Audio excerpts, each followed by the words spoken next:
ओम शांति। इस सारी दुनिया का बेड़ा डूब गया है। डूबे बेड़े को पार लगाना बहुत मेहनत का काम होता है, और वो काम प्यारे बाबा ने हम बच्चों को दिया है, क्योंकि इसको पार लगाना है और पार लगा करके ले भी चलना है पुण्य की दुनिया में। बेड़ा डूबा भी क्यों है? पाप के कारण। वैसे भी जब बहुत कुछ गड़बड़ हो जाती है, कहते हैं बेड़ा डूब गया इसका। हाँ? तो इतना पाप हो गया आज की दुनिया में, इतना पाप है जो सारी दुनिया डूबी पड़ी है। तो उनको पार लगाना बाबा कहते हैं आपकी जिम्मेदारी है, क्योंकि वैसे भी डूबा हुआ तो डूबे हुए को कैसे निकालेगा? जो बाहर है, निकला हुआ है, सेफ है, वही सहारा देगा। हाँ? तो आप ही बाबा के बच्चे, हम सबको बाबा ने निकाला है, सेफ किया है, अपना बनाया है, शक्ति दी है। तो डूबों को हमें साथ सहारा देना है, उन्हें बाहर निकालना है। इसलिए बाबा कौन सा टाइटल हमें देते हैं?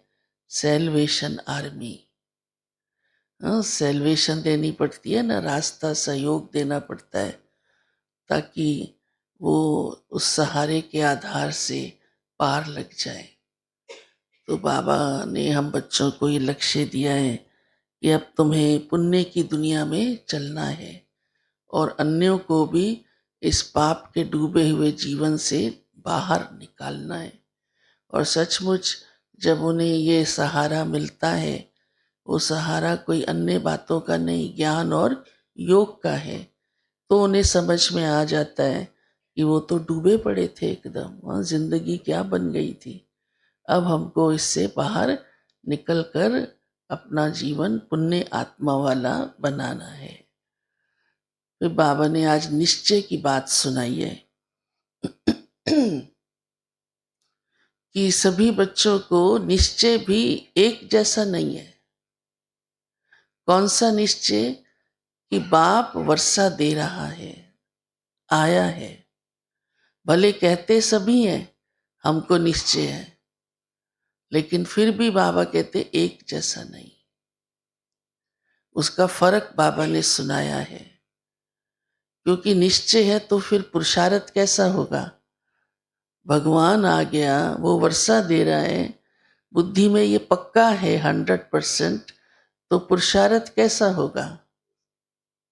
नेचुरली कितना फास्ट, कितना स्ट्रांग। हाँ, फिर बाबा कहते हैं हाँ, माया भी पेपर लेती रहती है, वो भी कम नहीं है, इसलिए भी कई परीक्षाएं सामने आती है। निश्चय हो गया 100%, फिर माया भी टेस्ट लेती है।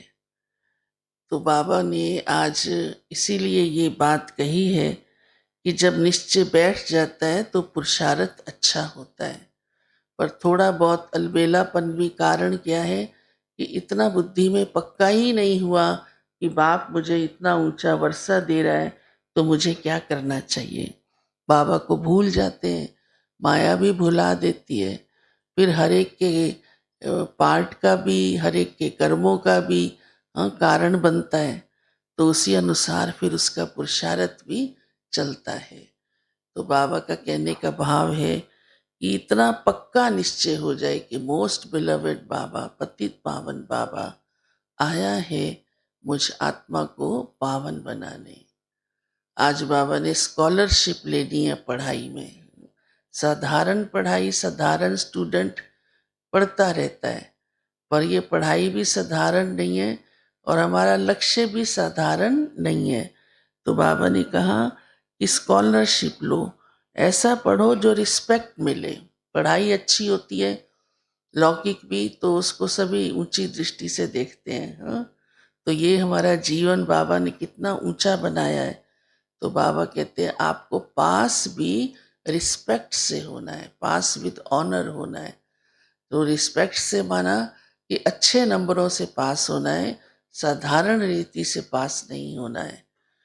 बाबा फेल तो किसी को कहता ही नहीं है, इसीलिए आजकल दुनिया में भी फेल शब्द गायब हो गया है। हाँ, ए क्लास, बी क्लास, सी क्लास, डी क्लास बन गया है।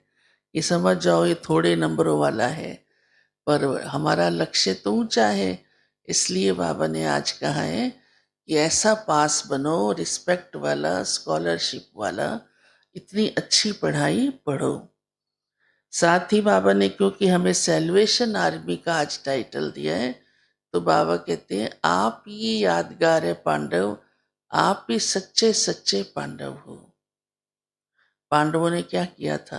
हाँ, हाँ, जीत पाई थी ना। तो ऐसे ही बाबा कहते हैं आप बच्चे जीत पाओ और अपना संग दूसरों को दो।